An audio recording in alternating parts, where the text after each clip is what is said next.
안녕하십니까, 최보람입니다. 1962년 11월 동경에서는 김종필 중앙정보부장과 오히라 외상 간의 일종의談판이 있었습니다. 그때 당시 저는 대학생이었습니다만 이거 큰일이 일어나고 있구나 싶었습니다. 우리와 일본 영해 간의 일종의 주권선으로 이해하고 있었던 평화선 문제, 그에 대한 정부의 양보 의지도 그랬고, 또 무엇보다 대일 관계에서 굴욕적인 모습을 보여왔던 정부의 모습이 실망스러웠던 겁니다. 우리가 주권 재민의 자주 독립국가임을 저 사람들이 망각하고 있는 것이 아닌가, 싼 값에 민족적 양심을 팔아버리는 건 아닌가 하는 그런 불안함도 있었습니다. 순수한 시절이었고, 또 국가에 대한, 조국의 미래에 대한 순정한 걱정이 가득했던 시기였습니다. 그리고 국가가 국가 간의 외교 문제, 국가와 국가 간의 협정에는 겉으로 보는 것과는 또 다른 정말 복잡하고 다단한 이면이 있다 하는 것을 알게 된 것은 그로부터 많은 세월이 흘러서였습니다. 1962년 11월 12일, 일본 동경에서는 대한민국 정보부장 김종필, 그리고 일본 외상 오히라가 마주 앉아 있었다. 국내에서는 굴욕적인 한일 회담을 반대하는 데모가 일고 있는 상황에서 이들의 만남은 한일 간의 초미의 관심사였다. 오히라 외상, 귀측에서 내건 청구권 금액은 터무니가 없습니다. 그 터무니없는 금액을 일방적으로 받아들이다 한다면 저는 이 회담을 지속할 수가 없습니다. 이런 식의 회담이라면 이 세상 그 누가 와도 당신들과는 얘기가 통하지 않을 거요. 자, 그럼. 자, 김 부장, 이거 왜 이러시오? 김종필이 문 밖으로 나가려는 순간 오히라가 김종필의 옷소매를 당겼다. 밖에 지금 기자들이 쫙 깔려있어. 당신과 내가 이런 식으로 얘기를 끝내버린다면 향후 한일 관계 진전은 기대할 수가 없게 됩니다. 자, 앉으십시다. 어? 자, 앉아서 다시 얘기해봅시다. 자. 막상 일어나 나갈 기세를 보였던 김종필. 그러나 그는 오히라의 만류에 못 이기는 척 자리에 다시 주저앉고 만다. 그 역시도 이 회담에서 어떤 결론을 도출해내야만 하는 절박함을 마음속에 감추고 있었던 것이다. 좋습니다. 그 금액은 절대로 받아들일 수 없다고 하면 귀측이 생각하는 청구권 금액은 얼마입니까? 331. 지금이는 331 카드를 내밀어. 무상 3억 달러, 대외 협력 기금 3억 달러, 민간 경제 협력, 그러니까 상업 차관으로 1억 달러에 플러스 알파. 이것이 우리 정부의 요구입니다. 그건 안 됩니다. 귀국이야말로 절대 들어줄 수 없는 욕을 하고 있습니다. 오히라 외상. 안 됩니다. 100번, 1000번 생각해봐도 절대 안 됩니다. 오히라 외상. 그는 강경했으며 거부 의지는 단호했다.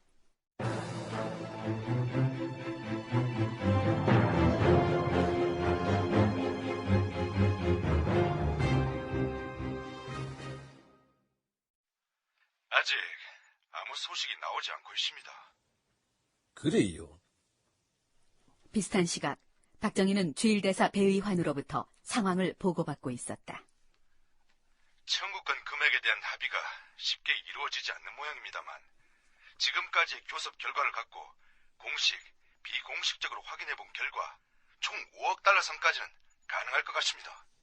종필이도 알고 들어갔지요. 예, 카카. 그래서 액수는 어느 정도 타협을 해낼 것 같은데, 그런데 문제는 청구권 금액의 성격을 어떻게 규정하는가 하는 점입니다. 제가 어제 김 부장을 만나서 그에 대한 카카의 훈령을 확실히 전달해 두었습니다만 이곳 일본의 분위기상 교섭이 쉬울 것 같지는 않습니다. 청구권의 성격 규정? 청구권의 성격. 이때 박정희는 청구권의 성격에 대해 변제 내지 보상으로 지불된 것이라는 표현이 들어가야 한다는 내용의 긴급 훈령을 내놓은 상황이었다. 카카, 응, 어서 와. 일본 배의원 대사랑 통화 중이셨다고요? 앉아. 앉아서 얘기를 해. 아, 예. 저, 호랑이도, 앉지? 예, 카카. 이것이, 이 청구권 금액의 성격에 대해서, 이 합의가 쉽지 않을 거라고 이 배대사가 그러는데, 그 임자들의 생각은 어때? 끝까지 버텨서라도 청구권의 성격은 명확히 해둬야지요. 청구권이란 게 당연히 우리가 일본한테 받아야 할 빚 아닙니까? 그 자식들이 원조 형식이니 차관 형식이니 말을 하고 있는 모양입니다만은 그거는 절대 말이 안 됩니다. 그렇게 하면 우리가 빚을 받아내는 게 아니라 새로 빚을 내는 것 같은 어감 아닙니까? 안 그래도 저자세 외교니 굴욕 외교니 이 야당이고 대학생들이고 난리들인데. 그래서 카카께서는 이미 금액의 성격을 두고 청구권에 대한 변제 내지는 보상으로 지불된 것이란 표현이 들어가야 한다. 이렇게 긴급 훈령을 내려놓으셨어. 그거는 잘하신 겁니다. 그건 그렇고 카카. 응.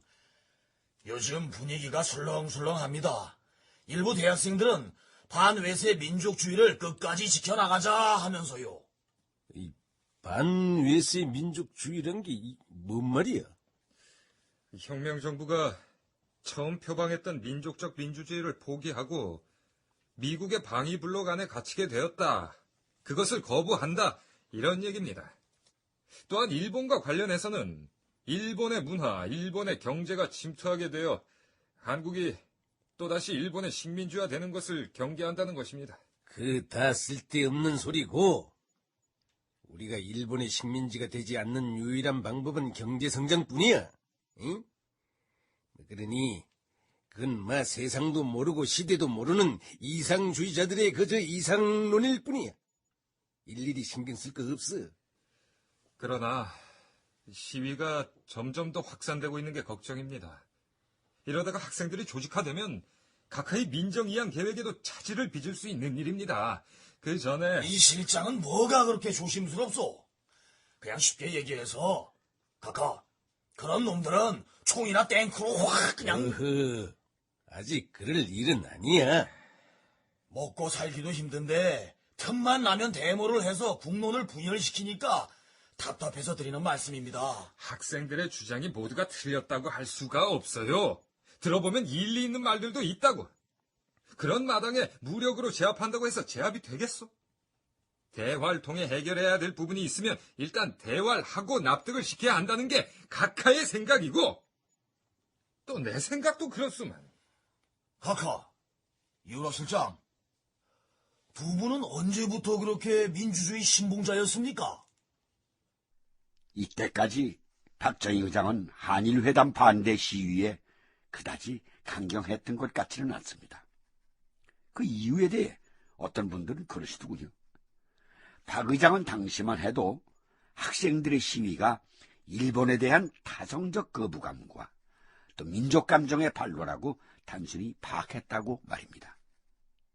그러나 이후에 혁명정부는 학생들의 시위에 아주 강경한 모습을 보이게 됩니다만, 어쨌든 이와 같은 분위기 속에 일본 동경에서는 김종필, 오이라의 담판이 지속되고 있었습니다.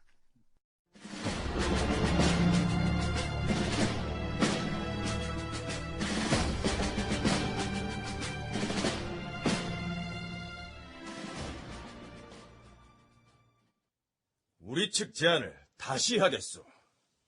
무상 1억, 유상 2억, 민간 차관은 케이스 바이 케이스. 이것을 받아들이지 않으면 협상은 결렬이요. 오히려 외상, 귀국에는 이런 고사가 있어요. 손 안에 있는 뻐꾸기가 울지 않으면 어떻게 하겠느냐 했을 때 다혈질의 성질이 급한 오다 노부나가는 죽여버리겠다고 했고, 토요토미 히데요시는 무슨 수를 써서라도 울게 만들겠다고 했소. 또 도쿠가와 이에야스는 울 때까지 기다린다고 했소. 지금 당신들이 하는 것을 보면은 도요토미 히데요시가 말한 대로 무슨 수를 써서라도 울리고 말겠다. 무슨 수를 써서라도 귀축의 요구를 관철시키고 말겠다. 이런 입장인 것 같소. 도요토미 히데요시처럼 무슨 수를 써서라도 원하는 바를 관철하는 것은 지혜요. 당신들은 그것을 지혜라고 하는지 몰라도 우리에게 그것은 강압이요. 강압을 통해서는 아무것도 이룰 수 없어. 그것은 당신들이 존경하는 도쿠가와 이에야스의 삶이 증명하고 있지 않소. 도쿠가와 이에야스는 그 누구에게도 압박을 가하지 않았어. 그랬기에 일본 천하를 통일할 수 있었어. 도요토미 히데요시가 아닌 도쿠가와 이에야스가 되라.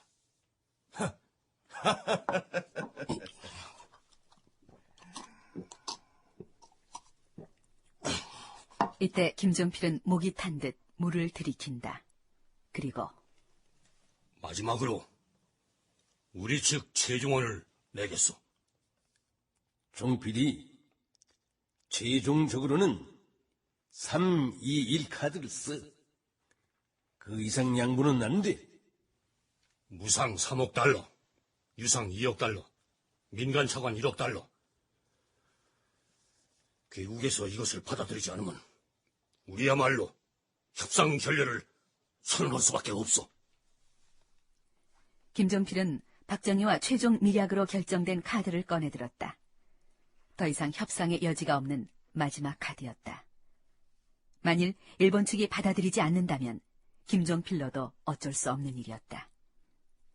기록에 따르면 이때 오이라는 한동안 김종필의 얼굴을 들여다보았다고 한다. 그리고 실례지만 김 부장은 올해 연세가 몇이요? 37이요. 당신의 언행을 대하고 보니 난 여태껏 인생을 헛산 것 같은 기분이 들어. 좋소. 당신의 제안을 받아들이겠어. 다만 그런 거액을 한꺼번에 마련하긴 힘드니까 몇 년 동안 분할로 지급하겠소. 좋습니다. 오늘 외상과 나는 청구권의 규모만 결정한 것으로 하고 나머지는 이후에 대표들끼리 토의해서 매듭짓도록 하십시다. 그를 위해서라도 오늘 외상과 내가 합의한 사항은 메모로 남기십시다. 좋습니다. 한일 협상 과정에서 청구권 문제를 돌파한 이른바 김오히라 메모. 이렇게 탄생됐다. 그리고 청구권의 성격을 어떻게 하는가 하는 문제인데 협정문을 만들 때 한국과 일본은 한일 양국 간의 청구권 문제가 해결된 것으로 간주한다. 이런 문항을 넣었으면 합니다만. 김종필은 조약문에 청구권이라는 단어를 적시하자고 했다. 그러자 오히라는 확답을 하지 않았다. 글쎄요. 그 문제는 일단 전문가들에게 검토를 시켜보겠습니다. 어쨌든 무상 3억 달러, 유상 2억 달러, 상업차관 1억 달러는 양측 합의가 이루어진 것으로 하겠습니다. 한일 협정 과정에서 가장 큰 걸림돌 가운데 하나였던 대일 청구권 자금 문제는 이렇게 해서 정리가 된다. 이때 김종필과 오이라 간에 합의된 메모의 요지는 다음과 같다. 일본은 무상으로 3억 달러를 10년에 걸쳐 한국 측에 지불한다. 일본은 유상, 구체적으로는 해외경제협력기금으로 2억 달러를 10년에 걸쳐 한국에 지불한다. 그 조건은 7년 거치 20년 분할 상환이며 이자는 연 3.5푼으로 한다. 일본은 또 수출은행을 통해서 1억 달러 이상의 민간 차관을 한국에 제공한다. 대일 청구권 자금 적정했느냐는 문제는 아마 앞으로도 두고두고 역사에서도 논의가 되겠죠. 그 당시에 미국 정부가 일본에 엄청난 압력을 넣고 있었고 6.25 전쟁에서 벌어간 돈을 다 내놔라는 식이었거든요. 미국의 압력이. 그래서 그 당시 일본으로서는 그 금액을 굉장히 충격으로 받아들였던 겁니다. 그 당시 협의된 금액이 과연 적정했는가에 대해 한국경제신문 정규제 논설위원 겸 경제교육원 소장의 의견입니다. 사실 당시 합의된 금액이 적정했는가 하는 문제는 지금도 논란이 적지 않습니다. 어쨌든 오이라와의 담판을 마친 김종필은 귀국길에 오릅니다.